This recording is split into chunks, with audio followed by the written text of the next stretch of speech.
now we have our presenter from Seattle University here, who will give us a presentation about protein design, which I don't understand anything about.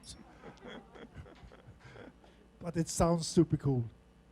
And that's about Foo Café. We are always striving for something new, something which will be good for the future. And this is, if I understand it right, if the magazine Science and Nature is right, this is the fucking future. Sorry, the language. Thanks to Peter Neubauer. A big hand to Peter. So Peter pinged me and said, "This you need to listen to this guy. You have to meet him, and because he's doing some cool shit." And then Peter sent me some information. I said, "What? Biology? No, I don't understand anything of this." But I took a meeting with Amijai. I can't pronounce it correctly. That's okay. Anyway, and here we are, and keep your ears open because I assume you also need it. A big hand to Amijai.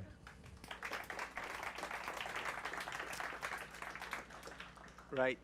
Thank you, Michael. It's a pleasure to be here, and it's the first time of giving a talk in front of a dog as well, so I'm pretty excited about that. It's my first. So the title of my talk is How Protein Design is Going to Disrupt Your Industry. And my kind of lower objective is just to explain you what are proteins. If I made this, I think I made a kind of an achievement. So let's start from the beginning.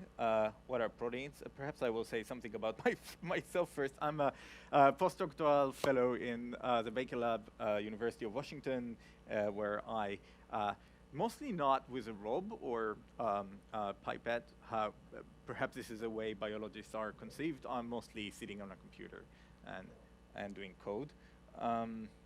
Right, so let's start from the beginning. What are proteins? So, yeah, they are food, but much more than that. So I think the common kind of understanding of protein is something, an ingredient in your food. They are ingredients of your food because every living thing needs them to power and basically do the work in the cell. So they power and structure biology. So you can see here lots of proteins that were evolved by Mother Nature, and you can see they're super accurate and structured. And the reason for this is because each one of them is made to do a different function. And if you want to think about it, proteins are really nanomachines, right? So in the left, we see a machine as conceived by, I think it's Michelangelo, and on the right you have Leonardo da Vinci. Yes, sorry. And on the right you have microbial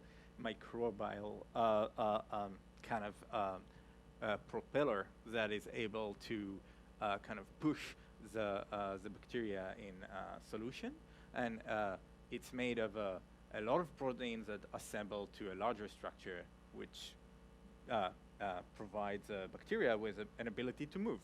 And if you notice the size, it's pretty small. So a nanometer is 1/1000th of a meter. It's very, very small. I think the tiniest thing we can see, like a hair, will be 100 micron, if I'm not mistaken, and this is much, much smaller. So we have a lot of those machines in a cell, and this is what allow us to live. Right, but this is a very complicated view of a protein, because you see this complicated structure, and it's doing this miracle of giving life and so on. But proteins are really simple. In fact, they're just a chain of blocks of like Legos. They're made of blocks. There are 20 blocks. So You see alanine, for example, and leucine and threonine. So there are different blocks, and there are 20 of them, and they create a chain, and the chain can be made of 200 or 300 block, and each block has a different chemical and physical properties, and because of this physical and chemical properties, they will fold into a structure. Right, and you can see here kind of a short animation that shows how kind of this chain is folding into, is looking for basically the place with the lowest energy, but it's slowly folding into a structure which is based on the sequence of the protein.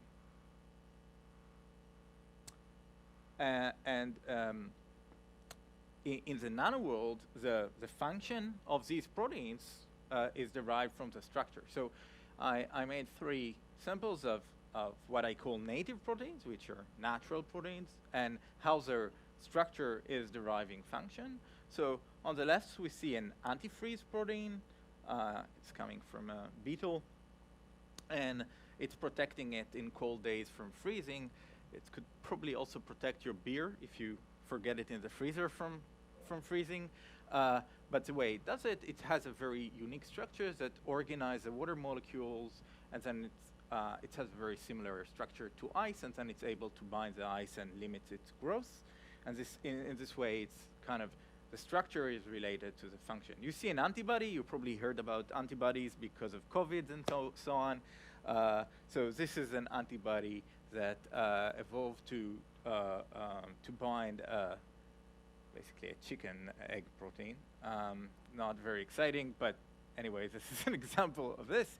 And then on the right, we have an example of a machine that is generating most of the energy in our body. So without these machines, we won't be who we are. So it's extremely efficient machines that converts electron flow to kind of like cellular batteries, and it's really rotating, and in this way, it's able to kind of generate energy. Right.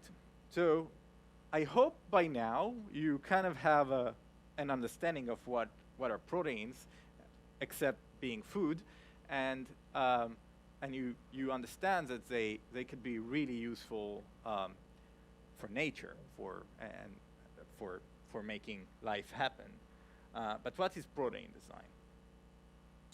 Right. So if you remember before, I showed kind of a sequence of a protein that folds into a structure.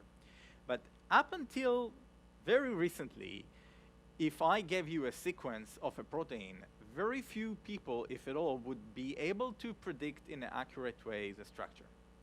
So you get this sequence of 200 building blocks, and the sequence literally looks like this. And you wouldn't be able to say, okay, this folds into the structure here on the right.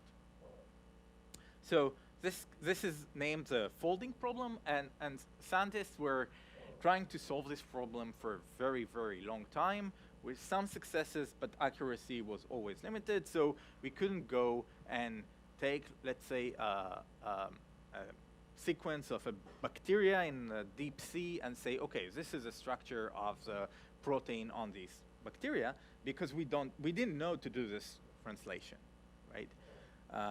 There are good news about that, but I will get to it. So this is kind of the folding problem. So this is basic. If you want to do protein design, you need to know how a sequence will fold into a structure.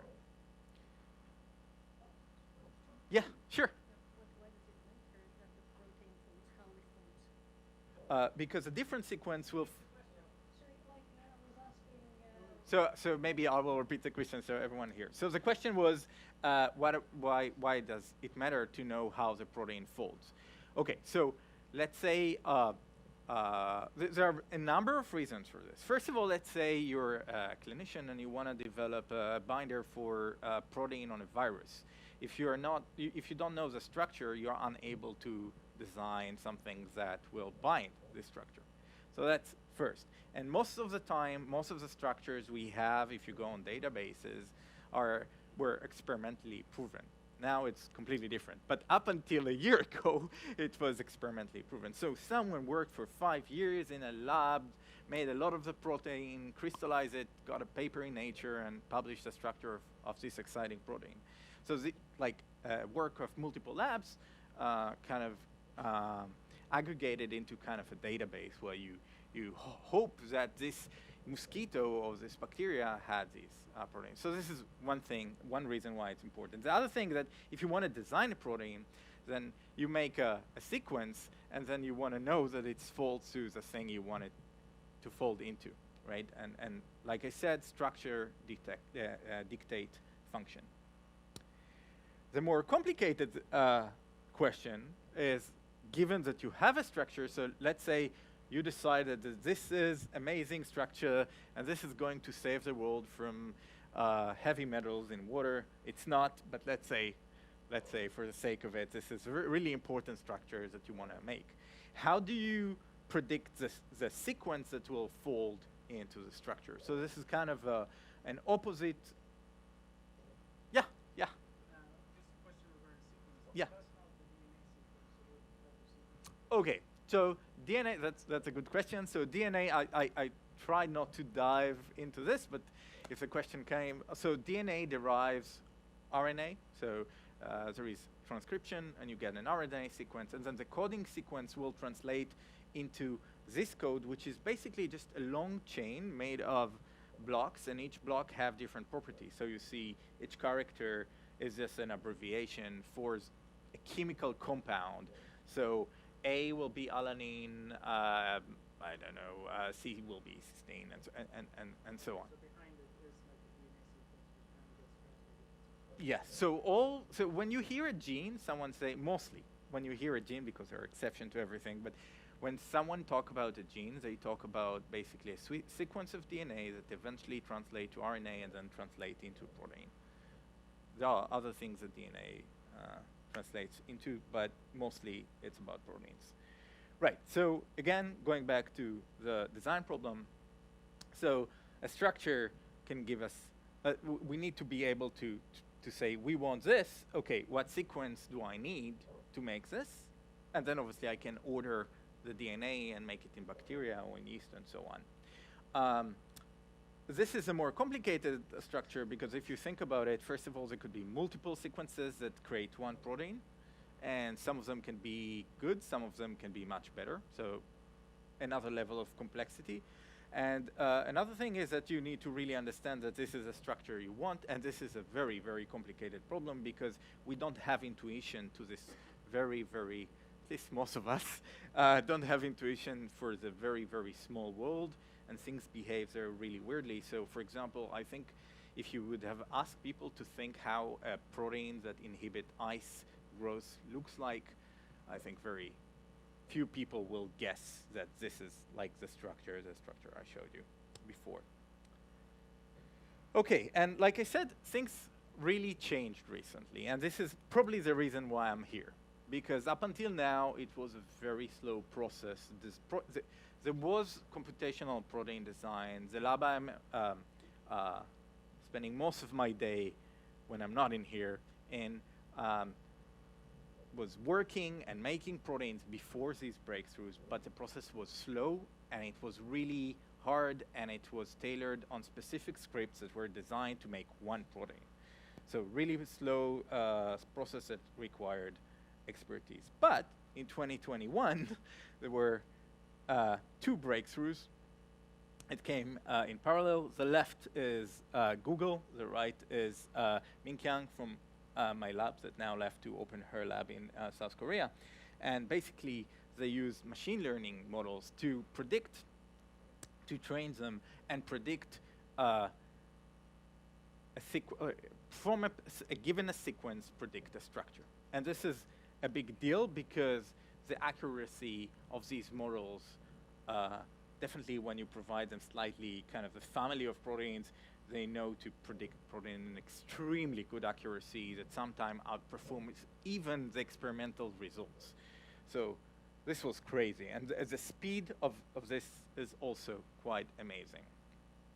Right, but why do we needed. So maybe I go back to your question.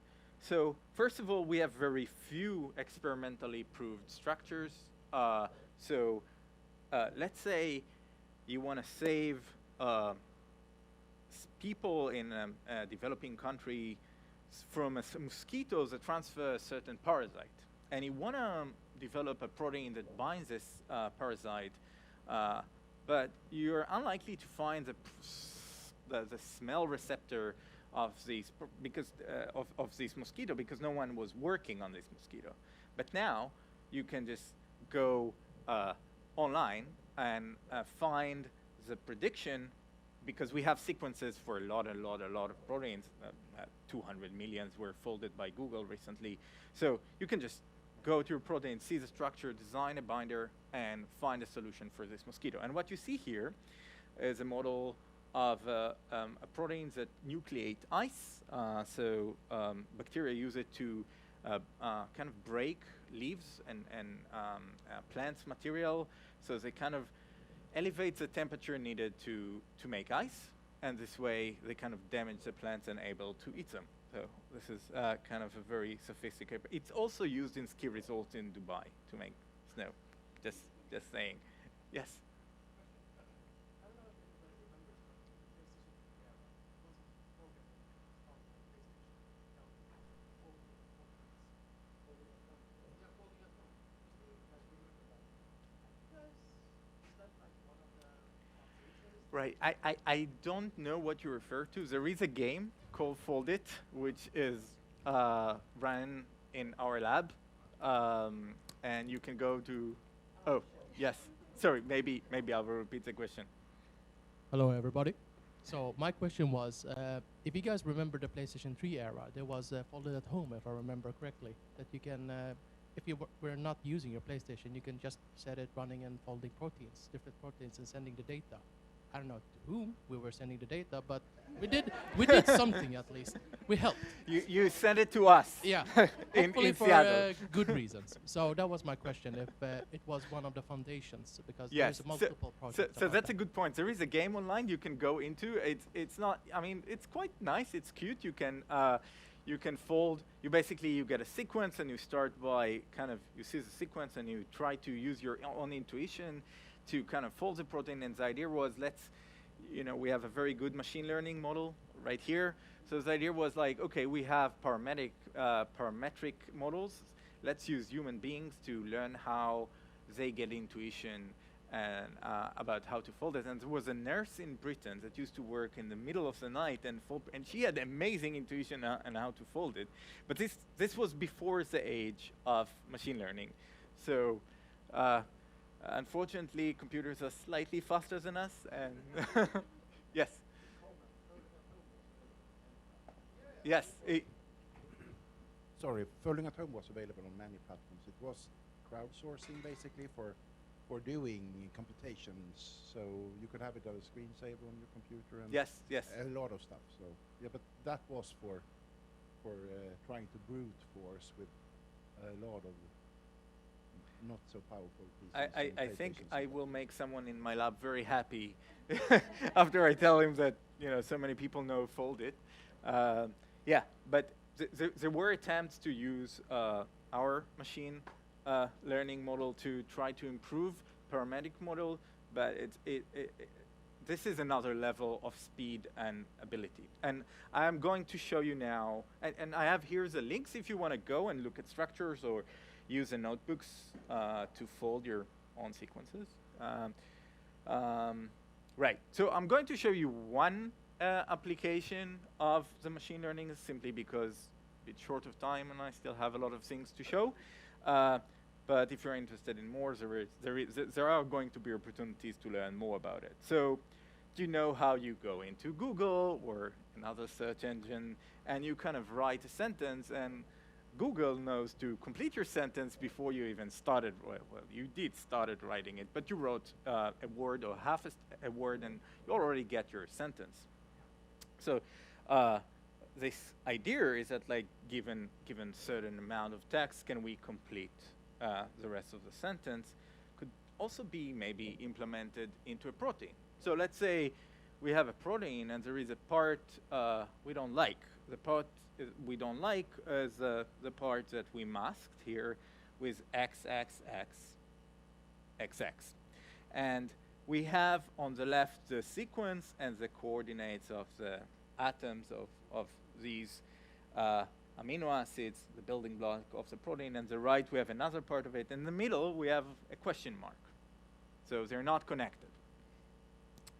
Okay, so can we give it to a model and get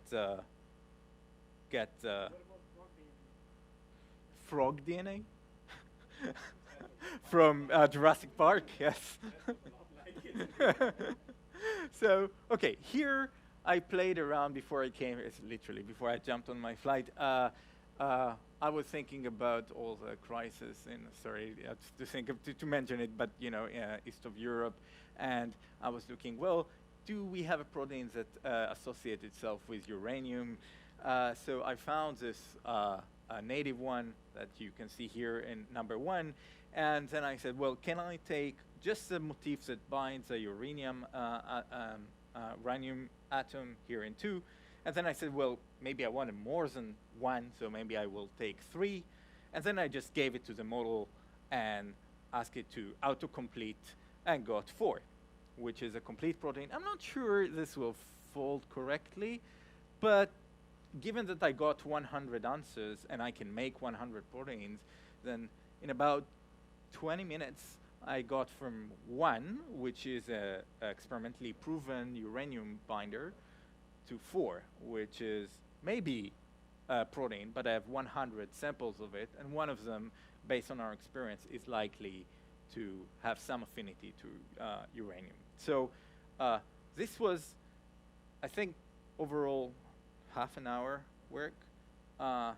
This used to be a whole PhD of someone. That's how fast. Now, another example to kind of illustrate how things are fast. For doing this mission, this kind of experiment or whatever, toying around with a script, I used generation 4 of this script. Generation 1, which is completely obsolete because we're in generation 4, was published in Science in July 2022. So we're now in August, and this script that was, or model that was published a month ago is 3 generations behind. This is how fast things are now moving. Right, so what can we do with that? So I showed you one example, but here are some examples from the lab. So this is an oligomer, kind of a ring that was designed by Natasha Adelman. She's an MD PhD, so just finished her PhD part, and she uses it to bind to the end of each part of this ring a medical or ligand or effector molecule to do stuff for therapeutics, right? So in the right you can see a zoom in that you can see like the small rings forming in a very kind of nanometric view of this ring. Right, and you can also do fibers, and this could be useful for a number of things. You can also use them as detectors for stuff because they grow to a pretty big kind of structure, so you can see them in a normal light microscope, and you can. There are efforts now to do them like as detectors for stuff and to grab different peptides and so on for clinical purposes, but you can also use them for maybe fibers, maybe clothing, improve textiles and make them more sustainable. You can also do these kind of virus-like nano cages that are very useful for putting different combinations of molecules on them. We have an approved COVID vaccine based on this one, not this one, but something similar. Maybe the next one, not the next one. That was just approved in South Korea for injection, and it's presenting COVID epitopes. You can do a 2D array that forms these very nice honeycombs That's done by Ariel. Could do nanotubes that are huge and made of this. Imagine this. The software crashed if I made it into a nanotube. It was too many proteins. But you can imagine this ring extending into a tube, and this is massive. And you can literally run things inside this tube and use it for other stuff. So, and you have this another ring that was done by Basel. So, yeah, the most exciting one, you can do machines. So here you see an example that you have a kind of a rotor that is moving, and you can connect an energy source for this, and then it's literally moving, and the measurements of the structure moving. So a small nano machine designed completely from scratch. On top right hand side, you can see the pictures of the real thing as constructed. So this was done by Alexei. Okay. So how is this going to affect you? So it's all nice that we play with proteins in the lab, but how is this going to affect protein? And I will try not to bore you only with medicine, right? Because normally when we talk about biology, we talk about medicine. But I think the main application is actually in other things, not medicine. So in medicine, this technology is already very disruptive. So here I gave 3 examples of what you can do with this. So on the left, you see a detector. Basically see a switch. The protein was designed to open only when it's meeting a certain signal or a peptide or recognizing something. So you can think of a death signal that is, yes? Hi, super curious. I understand it's a very complicated thing, but how do we go from a picture on the screen to something that you can like inject in my shoulder? Oh, so once you have a sequence of a protein, then all you need to do is to translate it to DNA, which takes, I don't know, 5 seconds. And then you have now DNA printers, so you just order 1 or 100,000 sequences, and then you put them into bacteria or yeast, and you make grams of it. It's still quite expensive, especially for clinical applications, but if you display it on yeast, for example, if you don't need it for clinical applications, then it's much cheaper. But for clinical purposes, you need to clean it from toxins, and you have to go through lots of assurance. But actually, to get the protein, it's quite straightforward. You go online, order your DNA, you get a small piece of paper with your DNA, you throw it on bacteria, you get your protein. It's that fast.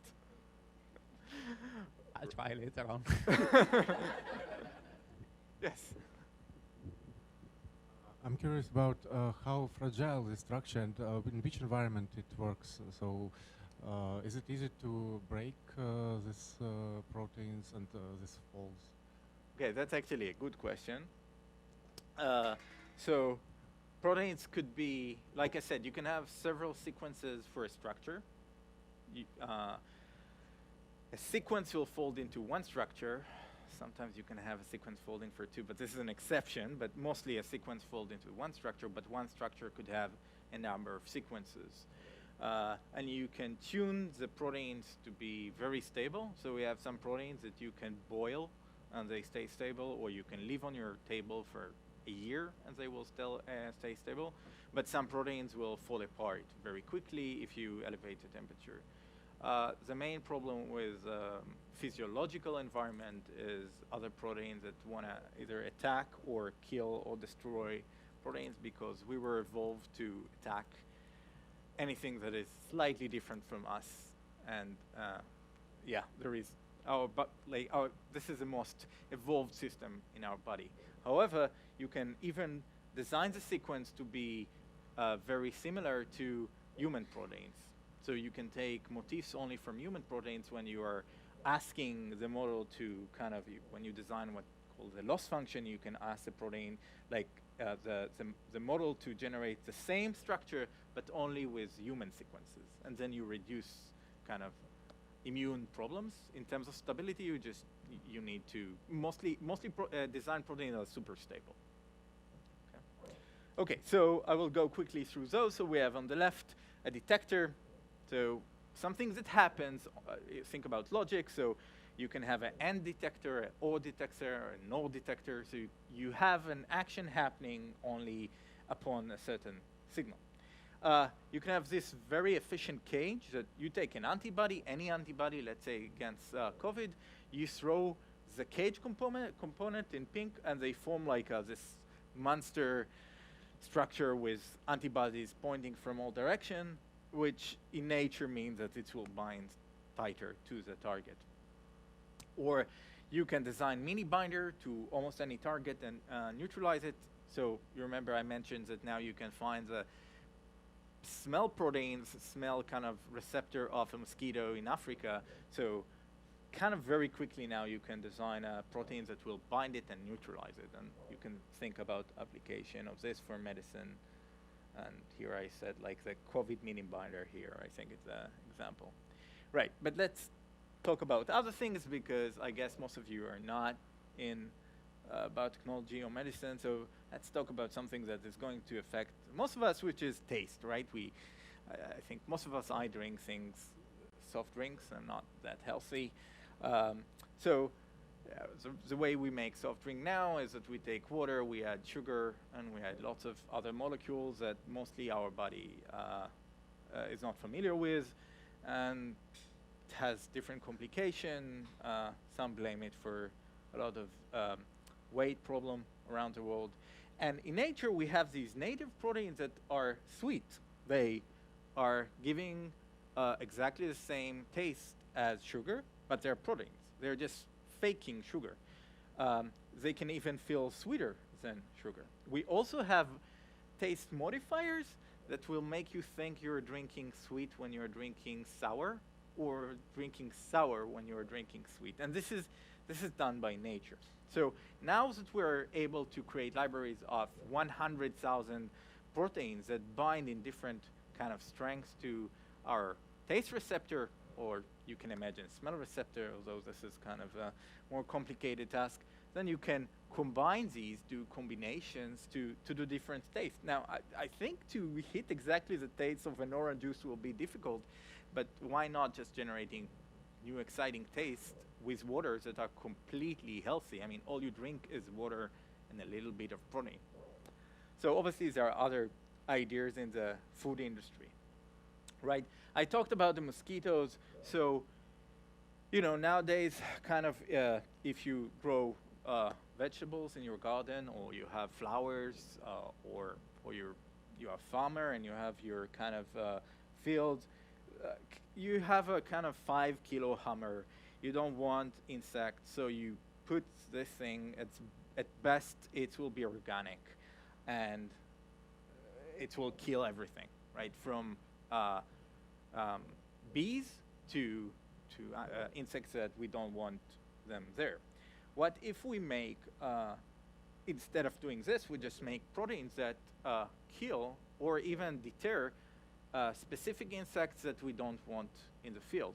So instead of just throwing lots of poisons somewhere, you design proteins that will scare away exactly, for me it's mosquitoes, sorry, and like, that's my my thing. But what if we use proteins for this? Right. So what is the next step? How much can we take it further? And this is my favorite part, because this is kind of the thing I'm working on, so I'm a little bit biased here. So basically, proteins are very good in organizing other material. When you look at a plant outside, or a fly, or a crab, it's mostly made not from proteins. There are other molecules like cellulose and chitin, and also in organics, if you look at the shells. And our bones have some proteins, but they have calcium carbonate as well. Protein knows to organize other material. What if we can make proteins organize other materials for us? So here I gave few examples. You can ask a protein to nucleate another material for you, so grow another material in a specific shape. You can force a naturally growing shape to grow into another shape by blocking one side of it. Or you can take things like diamonds, for example, and put them in a structure together. So this is kind of what I'm working on, and this is not my work. This is 4 billion years of evolution. So on the left, you can see mirrors that are designed to reflect light underneath the water and create an eye in the water. You see glass, silica, organized by, I think these are diatoms, so kind of bacteria, that is coated instead of like the normal coating in glass. And on the right, you see magnetic bacteria. So bacteria that generate a line of nanomagnets. And there are several explanations for this. I don't know if I buy them, but yeah, there are a number of explanations. Part of it is to find the north. I don't think that this is the case, but anyway, they do make these nanomagnets that are extremely small and organized. So what can we do with that if we do this? So how about, for example, doing computing with proteins? Can we organize atoms in accuracy that will allow us to move light in a very specific way? So moving the light atom by atom. So this is kind of a prototype of design proteins that organize a lanthanide. A lanthanide is an element that it's a group of elements that have very unique properties and very unique fluorescence and so on. I'm not going to bore you with this, but if you organize them into a very specific structure, you can make the light move between them, and you can get very interesting phenomena in terms of photonics that are thought to be useful in photonic computing, right? And can we really do this? So this is like a sneak peek into what I do. So on the left, you see a fiber protein I designed. So you see a fiber with a small twist. This is composed of thousands of proteins that are organized into this fiber, and these are actually two fibrils that are coming together. When we mix them with the ingredients to form a crystal on the right, in a kind of a very low concentration, you can see these structures of organized material forming specifically on these fibers. So maybe we're getting there. There are a few more examples, and maybe this is going to be a future, and just another example of what you can do. So we talked about textile, and if you put in a fiber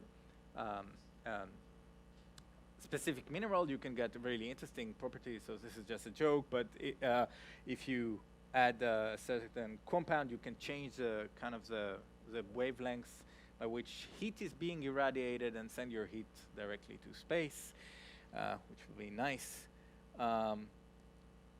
Right, so let me wrap up. So why Sweden, right? So I think you can say on a number of countries, or at least number of countries will claim that they are the leading European innovation hub, but Sweden is definitely out there, high out there. I think this region is very famous for being a biotech hub and also gaming hub, and has strong coding and machine learning.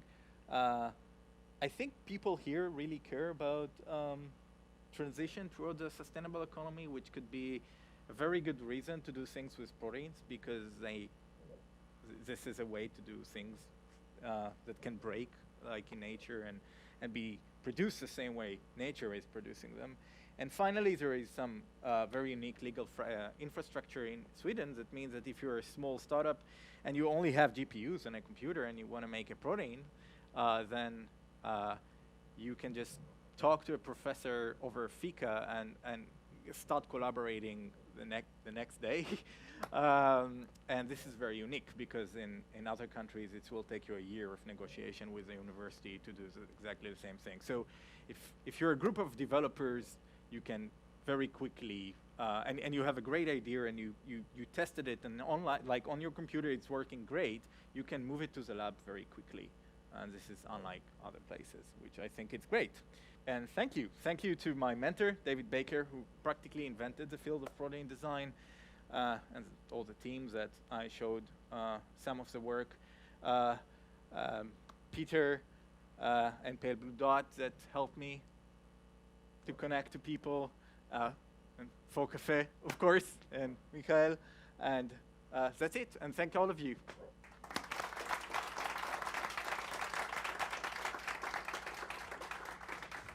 Thank you, Amijai. You need to give me a hug. All right. No, a big one. So, no, a real one with both hands. Both hands. All right. Thank you. Thank you very much.